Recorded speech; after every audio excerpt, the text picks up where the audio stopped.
qual o interesse de Satanás nos pequeninos? Qual seria o interesse do nosso Deus nessa mesma causa?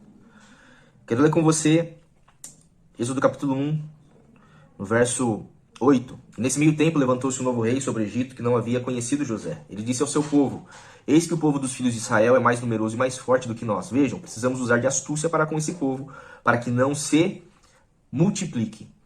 O primeiro problema de Satanás é a multiplicação do povo de Deus. Porque se você lembrar, o mandato cultural de Deus em Gênesis capítulo 1 era qual? Um dos 5. Multipliquem-se, frutifiquem e encham a terra. Então, Satanás, ele quer se opor ao mandato cultural de Deus e ele quer, de alguma forma, sabotar os planos de Deus.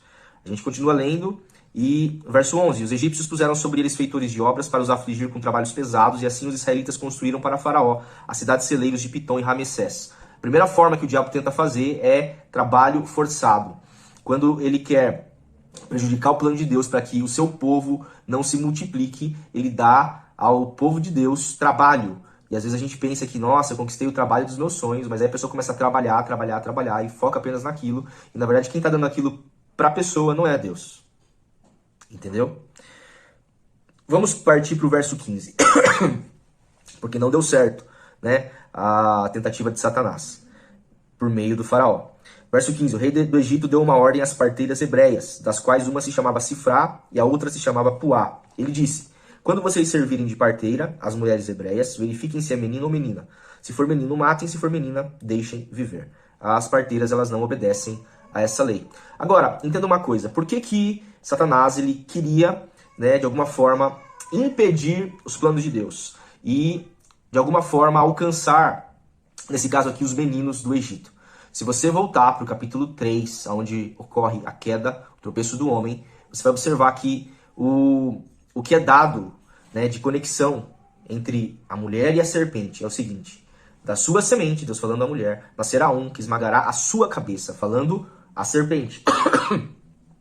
Então, Satanás ele fica procurando, né, essa semente que seria a provável esmagadora da sua cabeça durante todos os séculos e durante as gerações. Ele começa quando você vai observar lá em Gênesis 4, atentando para a vida de Caim e atentando atentando para a vida de Abel e atentando contra a vida de Abel por meio de Caim.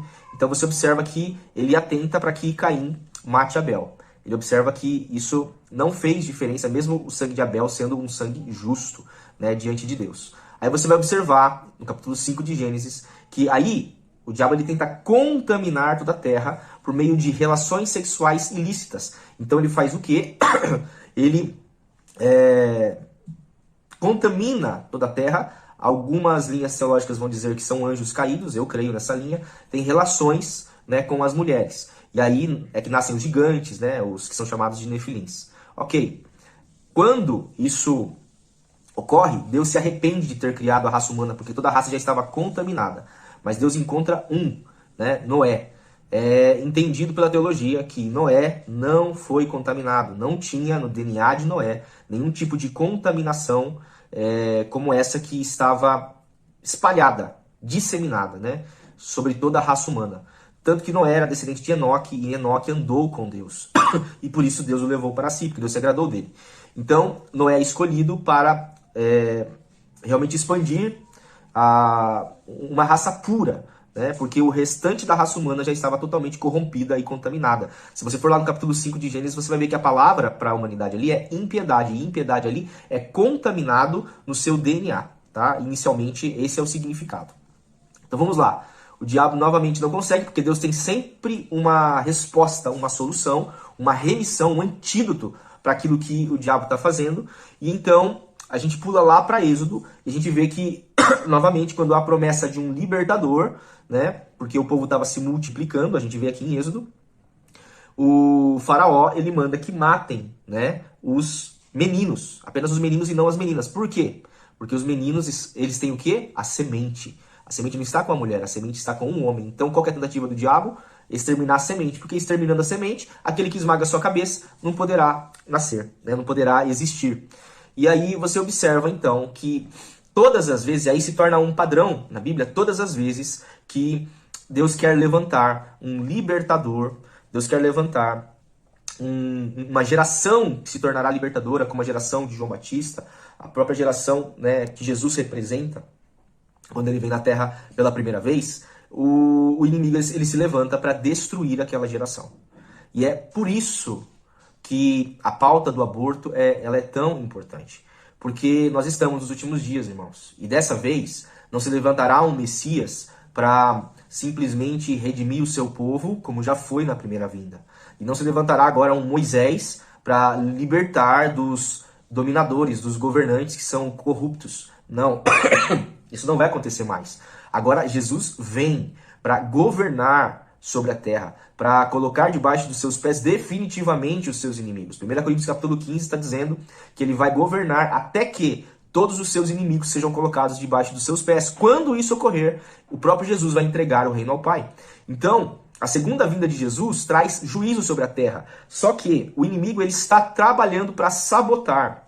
Porque, pense você comigo, o Senhor ele quer salvar. A palavra de Deus diz que ele não quer que ninguém, nenhum se perca. Nenhum dos pequeninos.